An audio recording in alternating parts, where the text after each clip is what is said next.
Good morning and a warm welcome, everyone. I thank Sri Ravi Shankar Prasad ji for making time out for this conference for us. It is a great occasion for us to be in New Delhi as Legal Era completes 5 years of its existence. Legal Era serves as a unique platform to discuss business regulations.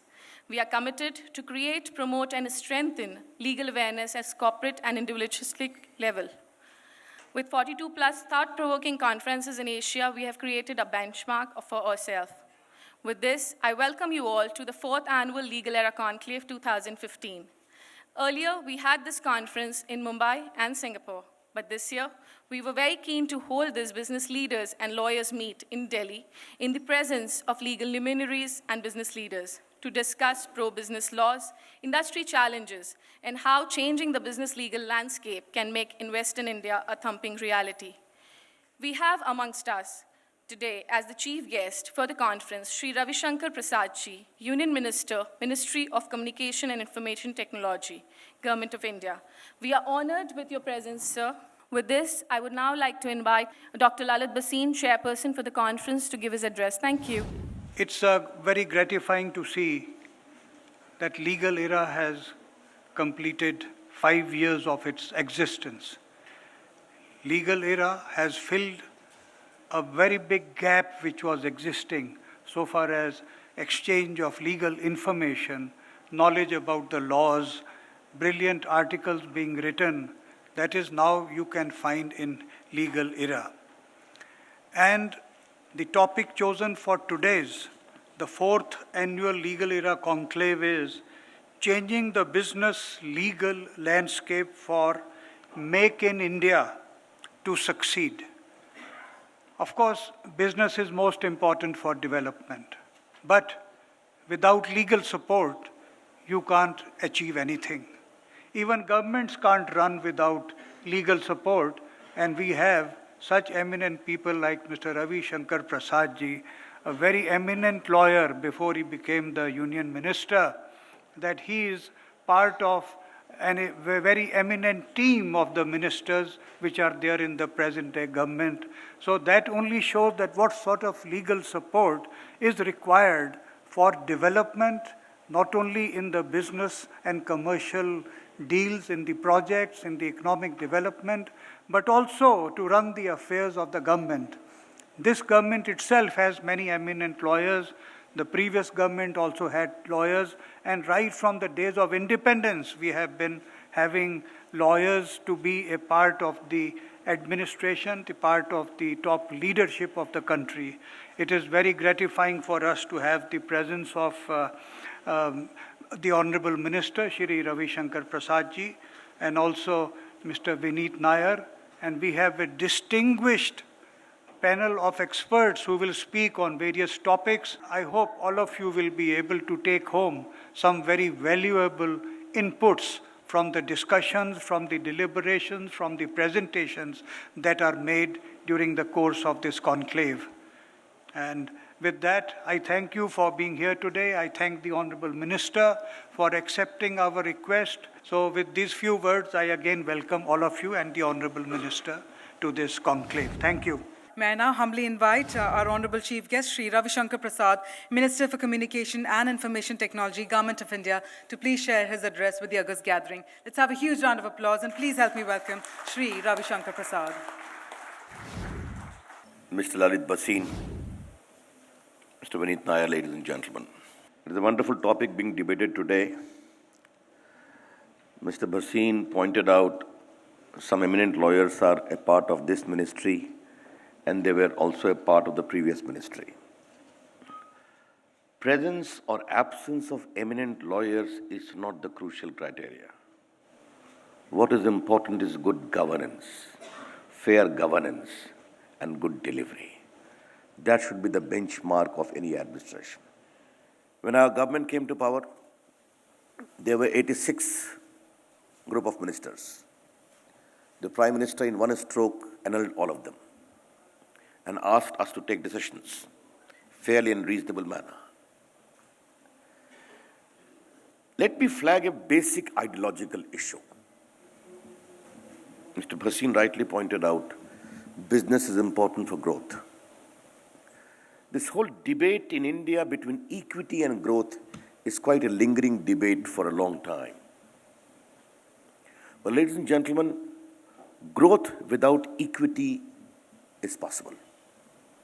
It will be pro-rich, it will be feudal, it will be elitist, it will be for the benefit of the few. But if you want genuine equity, it can come only and only with growth. That fundamental understanding is very important. The second thing is equally important. The policy of the government must be predictable. The decision making must be clearly understood as in a stable manner. If you keep on changing decisions every day, then certainty will not come in the business environment. Therefore, when the new government came to power, from which the Make in India started about, basically it has three premises. First, encourage people to come and invest in India, manufacture in India. Because of the enormous entrepreneur ability of Indians, because of the great human resources available in India, and the great market available in India. From there emerged Make in India program. Now, if this manufacturing has to grow from Make in India, people must be skilled also. From there emerged a Skill India program. And the third, Digital India. What is Digital India? Digital India is to bridge the divide between digital haves and digital have-nots. Digital India, which has basically three features. A, to create digital architecture as a utility for citizens of India. B, delivery of services electronically through digital means. And C, digital empowerment of Indians. On these three premises rose Digital India, whereby we are connecting national optical fiber network to nearly 2.5 lakhs Gram Panchayat of India in the coming 3 years. Once it goes there, we will have e-commerce, we have e-education, we will have e-health, we will have e-entertainment, because this is a non-discriminatory platform on which anyone can plug in. But remember one thing, one very basic important consideration. Regardless of how many laws you make or how many laws you undo, if the decision making is not fair at the political level, if good governance is not available at the top, growth can never come about. And that's what we have ensured. Our mantra given by the Prime Minister to all of us: whatever is doable shall be done, and whatever is not possible shall not be done. One last thing I have to submit, ladies and gentlemen, and that is this. Those who need to do business or those who are doing business also need to understand that India now is different. You try to do business in a straightforward manner, and surely a lot of good will come about. Thanks a lot. Namaskar. Thank you very much, sir, for sharing your valuable insights with the August gathering. And ladies and gentlemen, on that very, very enriching note, may I now invite Mr. Vineet Nair, who is the former CEO of HCL Technologies and also the founder of Sampark Foundation, to please come forward on the podium to share his address with the gathering. Ladies and gentlemen, Mr. Vineet Nair. I think what's interesting is the points of conversations have changed. In our conversations, in our dialogue, Make in India, Made in India, transparency of doing business, ease of doing business, the vocabulary is significantly changing. The intentions also have significantly changed. Is ease of doing business a very important factor in our lives today? The answer is yes, because of the following reasons. Number one, we must understand that the business leader is in the business of business. His prime business is business, right? Ethically communicating and ethically doing business. He or she has an option of doing business in India or doing business outside India.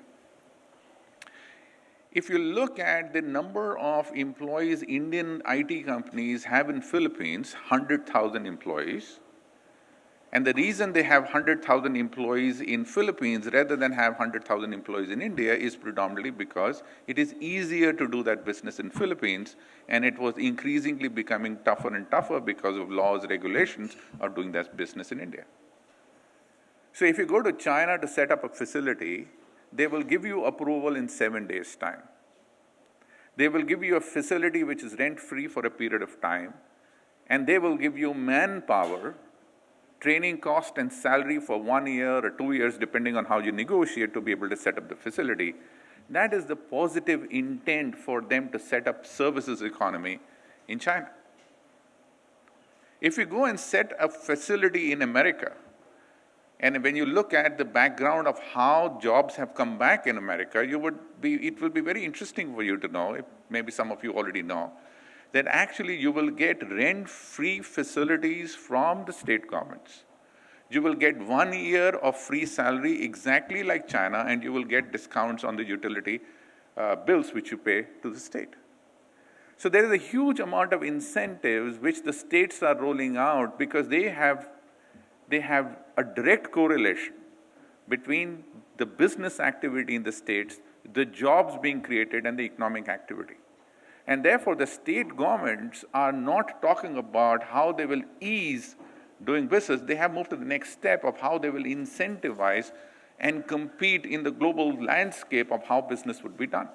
So on ground, if India needs to become a competitive place for doing business, whether it is services or whether it is manufacturing, the first step is the articulation of the vision, which we've already seen this government, fortunately has brought that argument in our vocabulary, and there is a debate.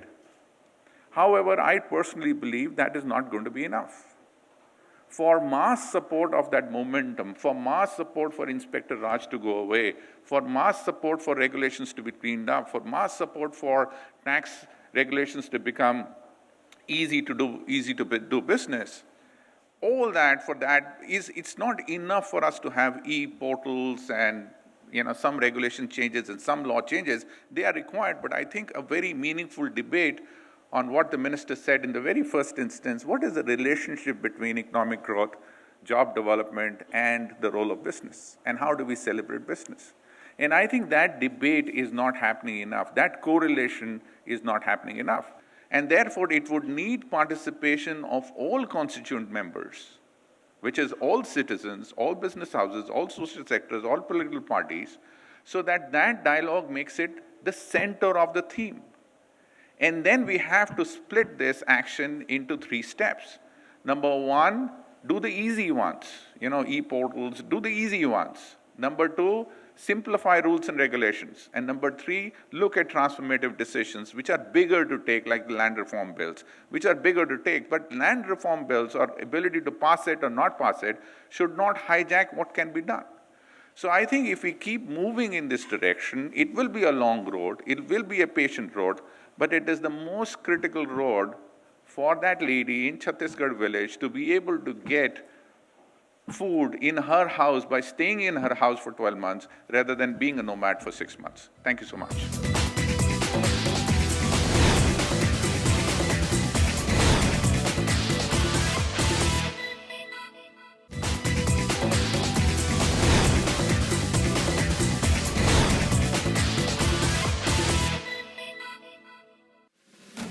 The 4th Annual Legal Era Conclave focused on the Modi government's ambitious Make in India drive at the epicenter of all discussions. Apart from the massive push to the manufacturing sector, the deliberations also took into cognizance the importance of regulatory and legal aspects prevailing in the country that would go a long way in defining the success of Make in India. The Prime Minister in this budget has allocated around 34,000 crore for the healthcare sector, and predominantly the spend is going to be in the rural sector. There's very little for the private sector in the budget, so really for the private sector it's not been such a happening budget, but if the rural sector really improves by virtue of the spend, then definitely in the long run it would even help the private sector. The conclave saw a multitude of high-ranking corporate and legal dignitaries voicing their opinions on making the Make in India campaign a grand success. A panel on energy, resources and infrastructure debated on the role of public-private partnerships and enabling regulatory framework to contribute to the growth of the power sector, making the whole energy industry a viable business venture for investment. So, if you see, I think we are, being from the manufacturing sector, we are very excited with the theme of Make in India. And government is making all its efforts to ensure that the regulatory framework is a facilitator for Make in India rather than a dampener. But we need to really observe that how does the three important laws, for example, the Land Acquisition Act, the Forest and Environment Clearance Act, and most importantly, the Mines and Mineral Development Act, how do they finally shape up? And also, government has come up in the media recently that they will bring up power projects, for example, which will plug and play. So government will ensure that the power projects are put up for auctioning only at a stage when all the environment clearances, the land availability, etc. is ensured. If those kind of things can happen quickly, I think we have a very bright future. At this point in time, I would say there is a lot of intent, there is a lot of work in progress which is happening in the parliament and in the regulatory framework.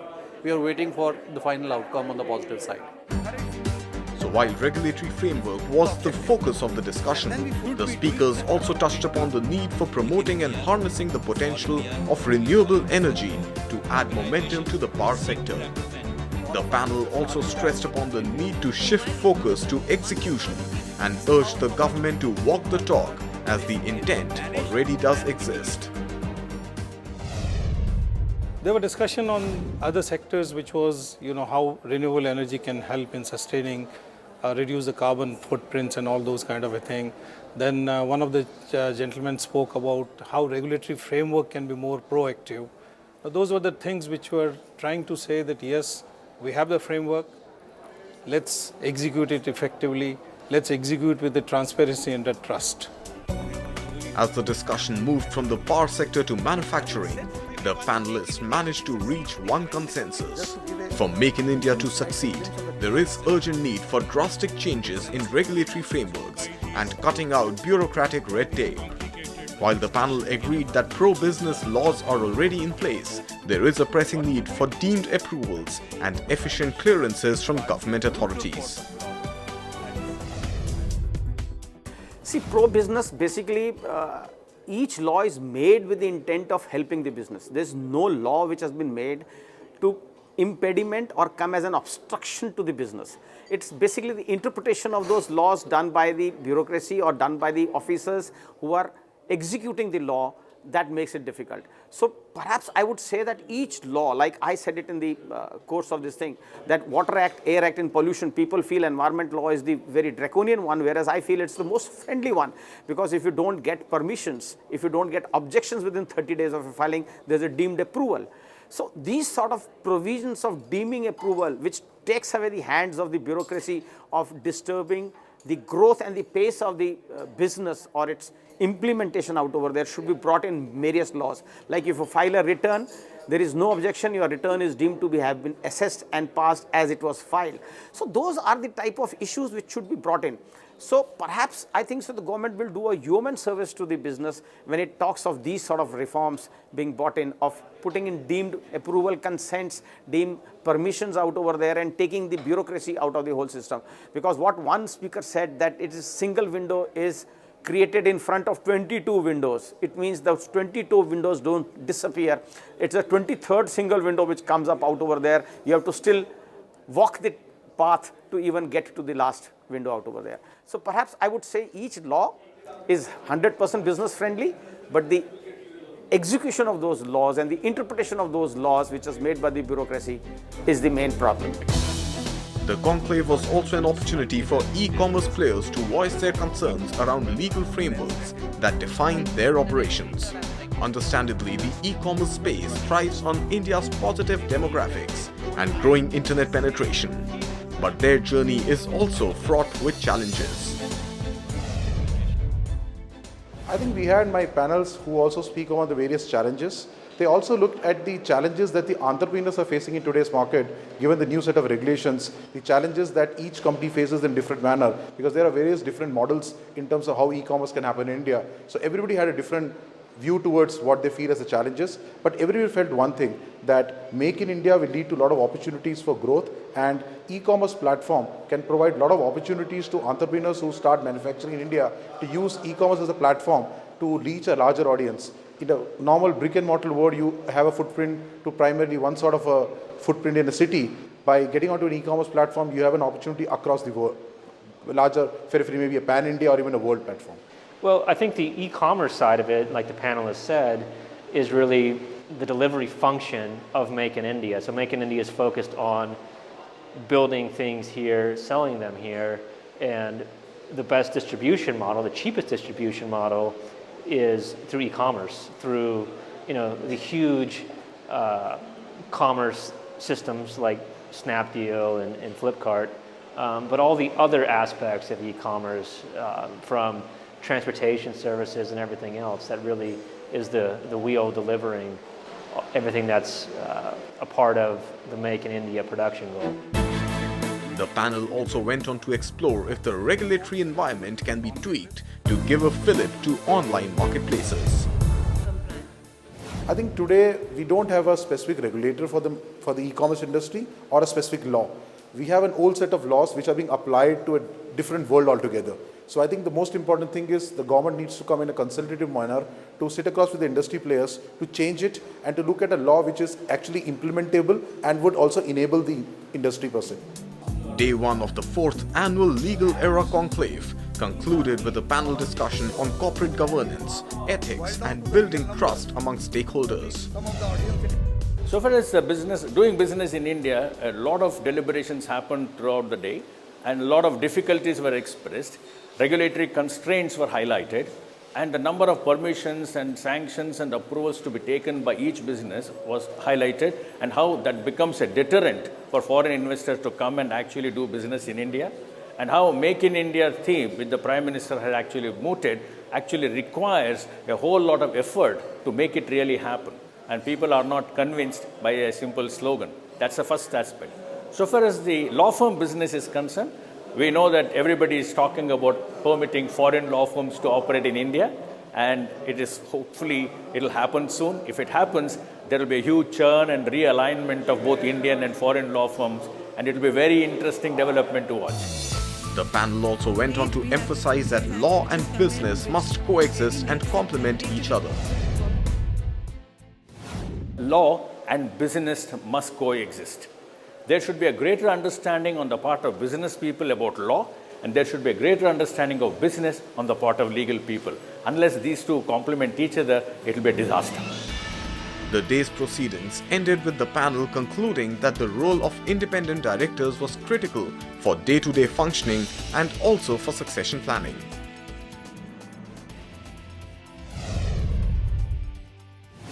The specific subtopic that was assigned to me was relating to the role of independent directors in enhancing corporate governance in the companies.